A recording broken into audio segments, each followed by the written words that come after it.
Cada fase da vida da mulher necessita de recomendações e cuidados específicos. A dor é uma experiência sensorial ou emocional e que ocorre em diferentes intensidades. Elas podem ter várias origens e podem até se prolongar por anos. E sem um diagnóstico correto, acarreta numa má qualidade de vida. Ninguém merece viver com dor, né, minha gente? Essa coisa de que acostuma a viver com dor, isso aí não tá certo não, tá? Você sabia que a principal queixa de dor das mulheres é a cólica menstrual? 75% das mulheres são afetadas por ela. E para falar sobre isso, nós recebemos aqui na nossa casa a anestesiologista e especialista em dor e acupuntura, a doutora Jamile Pereira. Doutora, seja muito bem-vinda à nossa casa. Obrigada. É verdade isso da cólica, doutora? É verdade, né? Então as meninas logo nos primeiros ciclos, né? Nos primeiros ciclos ali, naquele período ali, hoje em dia está de 10 até os 14 anos, mais ou menos, as meninas já sofrem de cólica. Isso acompanha por muitos longos anos até a menopausa, né? Então, até os 50 anos. Os primeiros ciclos tendem a ser mais dolorosos e é algo que é uma queixa muito comum da mulher. Então, temos algumas doenças. Eu fico feliz de trazer para cá, falar sobre dor na mulher, né? Algo que a gente sempre comenta, porque nós, mulheres, sofremos mais de dores. Nós, no nosso decorrer aí, como você falou, né, nas fases da nossa vida, então a gente está dando um exemplo daquele lá, uma menininha de 10 anos, outro dia uma amiga minha estava falando assim, Jamile, minha filha de 10 anos está com enxaqueca. Eu falei, nossa, enxaqueca. Então, parece tão cedo, né? Exatamente, tem enxaqueca associada ao ciclo menstrual, né? Então as cólicas, as dores de cabeça, as dores lombares acompanham a mulher, então fazem sofrer. E hoje a gente vai falar um pouquinho sobre cada uma delas, né? Tentar dar uma explicada, orientada e ver o que nós mulheres podemos fazer com isso, né? E você vai entender também que é comum, porque às vezes a gente fala, eu não quero nem reclamar de dor, porque parece que eu reclamo sempre da mesma coisa. Exatamente. Mas é comum. Geralmente nós teremos dores bem parecidas, né? E isso é muito interessante que você falou, Abi. A gente tem um trabalho que mostra que as mulheres são menos tratadas quando vão com queixa de dor no pronto-socorro. Olha que absurdo. Então, quando um homem procura, falando, estou com dor, eles são mais medicados, dão mais medicações para eles. E isso é um trabalho que não é brasileiro, é um trabalho inclusive de fora. Então nós mulheres as pessoas já pressupõem que a gente já tem aquela dorzinha, elas já estão mais tolerantes, elas já queixam mais de dor.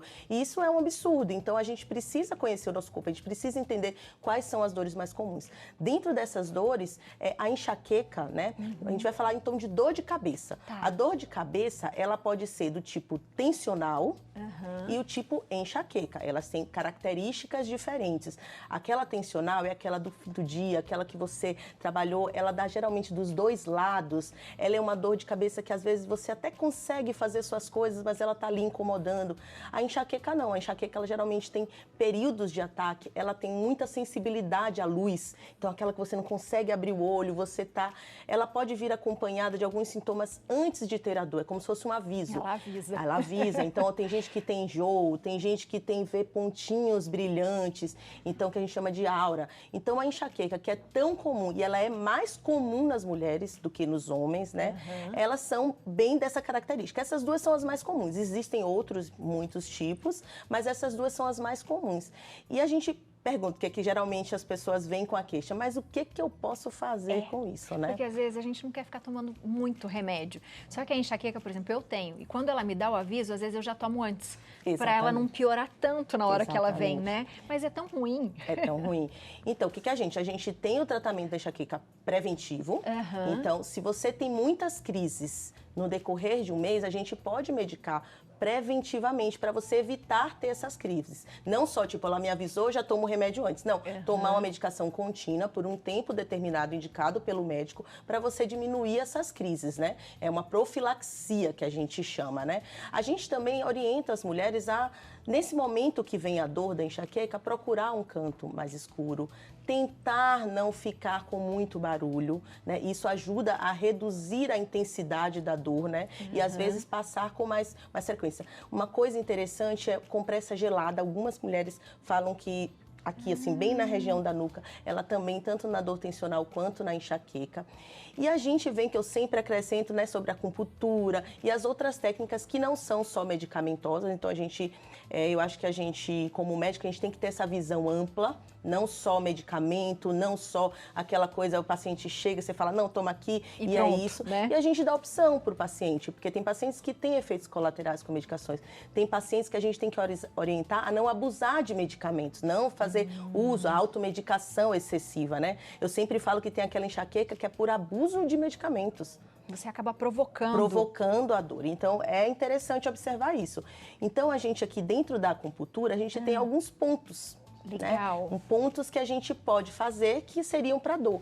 Mas, como às vezes não tem agulha, você não tem um médico, eu gostaria assim, de ensinar alguns pontos que as pessoas podem fazer no momento. Na tensional, que é aquele momento que você está percebendo, você está aquele dia super puxado, você está percebendo quais são os fatores de risco para ter estresse, né?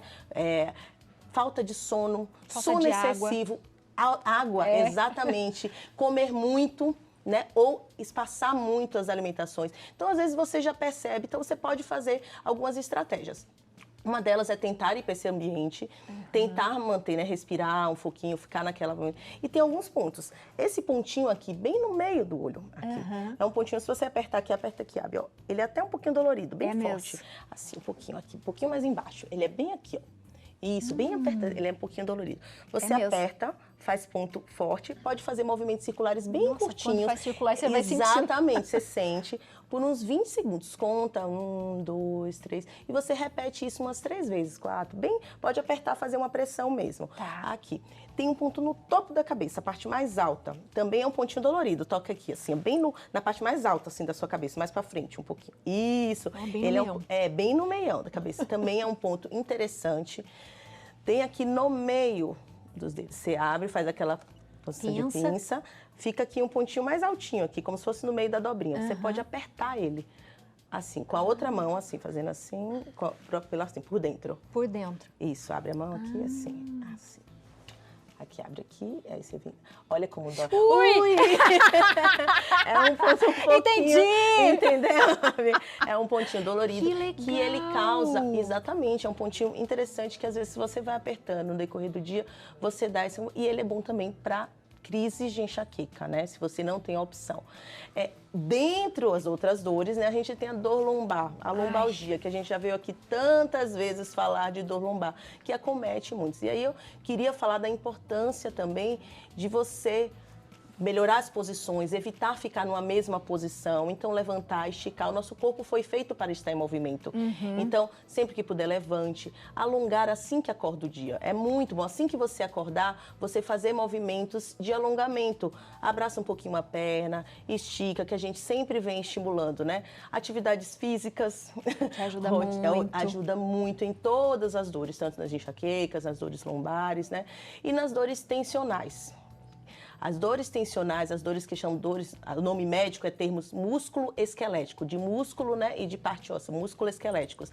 Essas dores acometem muito as mulheres. E quais são os pontos mais comuns? Aqui? Nossa, eu tenho muita aí. Exatamente, né? Então, aqui nessa parte, na região de trás, sabe a escápula que a gente tem aqui, aquelas as asinhas?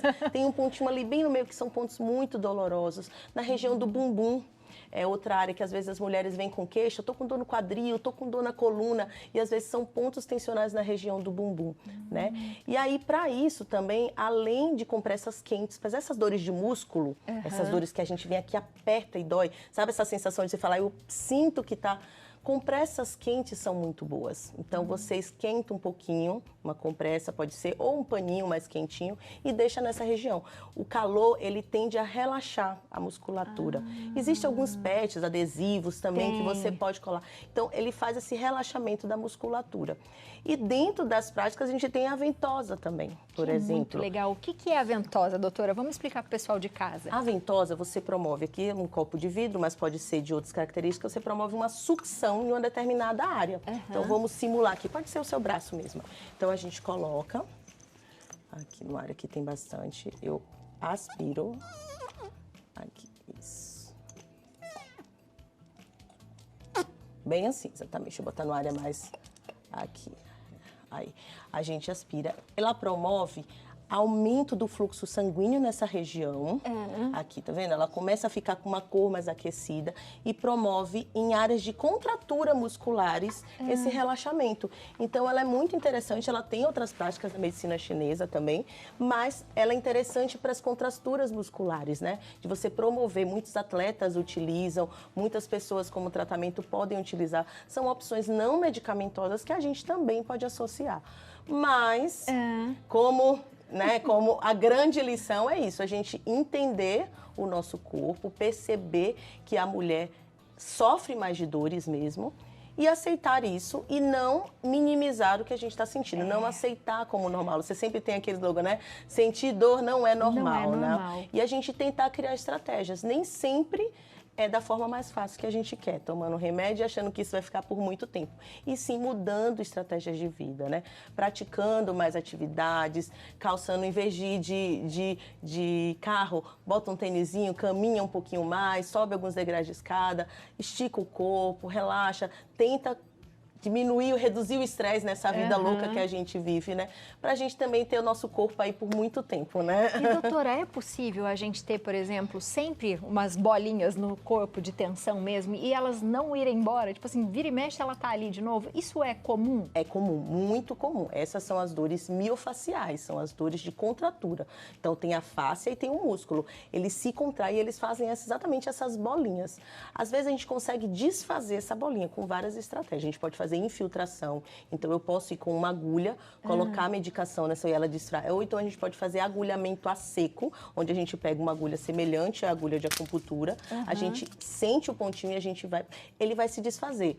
Para ele refazer, é porque movimentos errados, às vezes ele pode se refazer, você desfaz e ele pode se refazer, e geralmente ele refaz em lugares muito parecidos, né? Então, essas contraturas nem todas são dolorosas, tem pessoas que têm, nem percebe, e aí você vê e você fala, nem todas são dolorosas, mas a maioria é dolorosa. Então, é comum, muito comum, muitas pessoas às vezes nem sabem que estão com elas, então os pacientes chegam, tô com muita dor, doutor, aqui, e quando você vai, ela fala, nossa, que mão mágica é essa que você aperta? E é justamente para a gente saber que a gente tem grupamentos musculares, então a gente já entende. Às vezes a gente tem dores referidas, o paciente chega aqui, mas quando a gente sabe que é próximo da torácica, por exemplo, porque a dor você sente ali do outro lado. Então, é muito comum, sim, fazer esses pontos dolorosos, né? E isso é interessante o que você falou, das dores, de repente, se achar que era um lugar e ir para o outro, porque, por exemplo, aqui, né, na cervical, às vezes, quando eu tenho muitas dores, parece que tá doendo na minha cabeça, parece que vai fincando a cabeça. Tem a ver, doutor, uma coisa com a outra? Tem. A gente, por exemplo, tem os músculos aqui, o esternocleido, né, o escaleno, são grandes musculaturas que eles pegam aqui no pescoço. Eles geralmente se inserem aqui próximo da base, aqui do nosso crânio, e vão até a região aqui de clavícula, aqui nessa região. Então, quando eles estão contracturados, eles doem todo esse trajeto.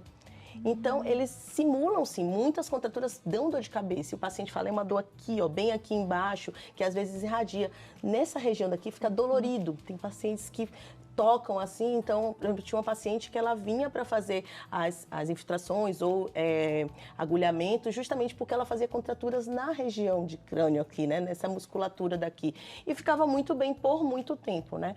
Quando a gente faz esses tratamentos sintomáticos, né, eles têm um efeito maior do que uma medicação, por exemplo, que você toma uma medicação analgésica simples, né, elas às vezes agem por quê? 6 horas, 4 horas. Às vezes, esse tratamento, eles duram uma semana, 3 dias, 4 dias. E o que eu falo para os pacientes? Nesse momento que você está sem dor, que você conseguiu tratar, é o momento de você agir. É de você estimular sua musculatura, de você mudar comportamento, de você se alongar mais, porque aí sim você vai acumular o benefício, né, do tratamento, né? E doutora, a ventosa, quando ela fica bem roxinho, significa o quê? Que é a parte mais inflamada ou não tem nada a ver uma coisa com a outra? Não tem nada a ver. Geralmente, as áreas que estão mais, assim, inflamadas, elas tendem a ficar com roxo, mas não significa que quanto mais roxo, melhor. Tem paciente que fala, doutora, me deixa toda roxa. Não, isso não significa. Ela não é necessariamente quanto mais roxo. Até tem que tomar um certo cuidado, né, profissional, porque não pode ficar excessivamente, porque pode ter lesão em pele, né? sofrimento. Então, assim, não necessariamente significa que a gente tem o tempo, a gente observa como está a pele e aí sim a gente escolhe. Então, não necessariamente quanto mais roxo, melhor, né? Boa, doutora, boa. Agora, eu vou te falar, aqui eu fiquei sentindo, parece que eu tô sentindo até agora. Desculpa, Ave. Maravilhoso. Eu acho que eu fazia errado, eu fazia do contrário, do jeito que eu tava fazendo aqui. Você pega aqui, ó, esse movimento, assim, você pode fazer até dos dois. Maravilhoso. E aí é um pontinho que às vezes você tá no seu dia a dia fazendo, são pequenas mudanças, sabe? Que você tá ali naquela cabeça ali pensando mil coisas, você fala assim, ó, deixa eu parar um pouquinho, e aí você já volta aí para o que você tinha que fazer de uma forma mais tranquila, né? Adorei, minha gente, muito bom. Você aproveita, segue a doutora na internet, também vou passar o telefone, é o 11 97 230 8525, @anestesia e dor. Também. Beijo, muito Tchau, obrigada. Prazer sempre.